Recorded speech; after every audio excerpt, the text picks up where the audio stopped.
Udawalawa is not Yala. And that's exactly why I love it. After nearly 20 years of coming to Sri Lankan national parks, I keep coming back here, not for leopards, not for drama, but for something most safari parks have quietly lost. Peace. If you're visiting Sri Lanka and planning a safari, the biggest question is always the same: Yala or Udawalawa? Before we answer that, let's address the elephant in the room, literally. First impressions of Thimbiriyamankada Bungalow. Well, you just come here, go there, and there you go. We can see 4 elements, 2 there and 2 right here. When we arrived at the bungalow, they were already waiting, right outside the front door. And soon, when we head out for the evening safari, you'll see why this park feels different. In Udawalawa, you don't deal with lines of jeeps, no crowds shouting, no safari drivers racing from one sighting to another, no jostling to get the perfect shot, just space and elephants. This was the first wild adventure we ever had 20 years ago. For a long time, I didn't return to this bungalow. Some memories are bittersweet, different time, different people. But wild adventures have a way of grounding you.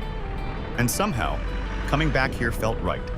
Because the difference isn't just about animals, it's about atmosphere.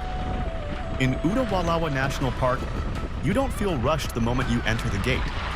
There isn't that tension in the air. No convoy of jeeps lining up before sunrise. No drivers whispering about radio calls. No sudden acceleration because someone heard the word leopard. And that's not a criticism, it's just reality. Yala National Park has become one of the most famous wildlife destinations in Asia. When fame arrives, crowds follow. And when crowds follow, the experience changes. Here, the landscape is open. Wide grasslands stretch to the horizon. You can see herds from a distance. You don't have to surround them to feel close. There's space between vehicles, space between sightings, space between thoughts. And that space changes how you behave. You don't compete for angles. You don't edge forward for one more frame.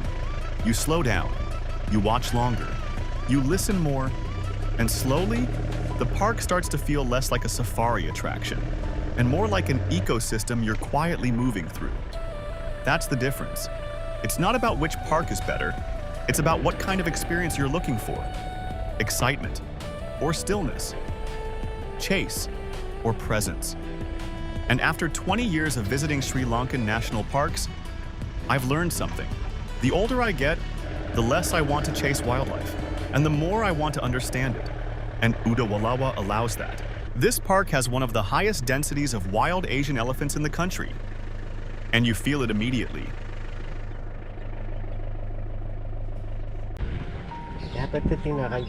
You don't search for elephants here, you encounter them. This is not a show, this is a family. And you're just watching from a respectful distance. That's the difference.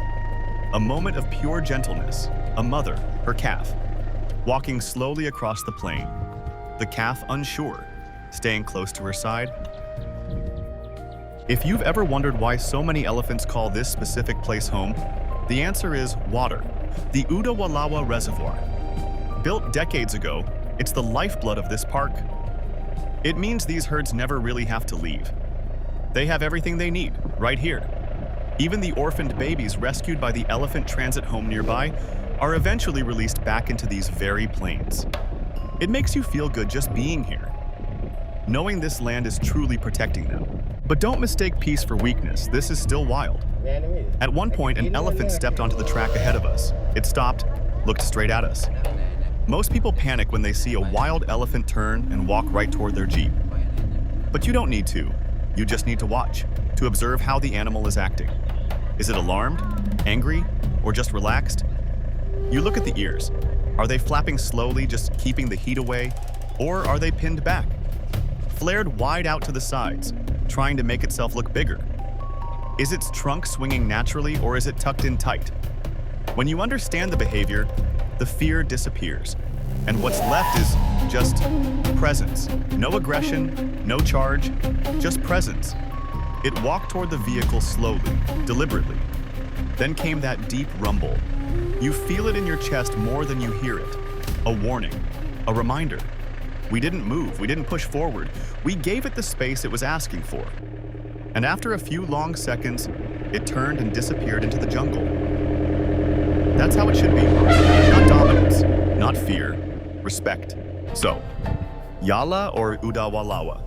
If you want the thrill of a chase, go to Yala. But if you want to feel a true connection, come to Udawalawa. Because no matter how much you plan, you are always in the hands of forces much greater than yourself. And we experienced that to the fullest, when the heavens suddenly opened up. Rainstorms here are no joke these days. With extreme weather patterns becoming the new normal, a sudden storm can drop more than 100 millimeters of rain in a matter of hours. And when that happens, the entire landscape transforms. Dry, dusty tracks that were perfectly easy to drive instantly become deep, slick trenches of mud. Small, quiet streams cutting across the dirt roads suddenly swell into raging brown torrents. Just like that, a relaxing evening safari becomes a serious off-roading adventure. Sometimes, you have to move slowly, carefully. You don't rush through the rough parts, you navigate them. And when you finally break out onto open ground again, the light feels different, softer, warmer, earned. Maybe that's why I keep coming back here. Not just for elephants, not just for peace, but for perspective. Because out here, there's no competition, no chasing, no proving, just land. Wildlife. And the reminder that not everything in life needs to be rushed.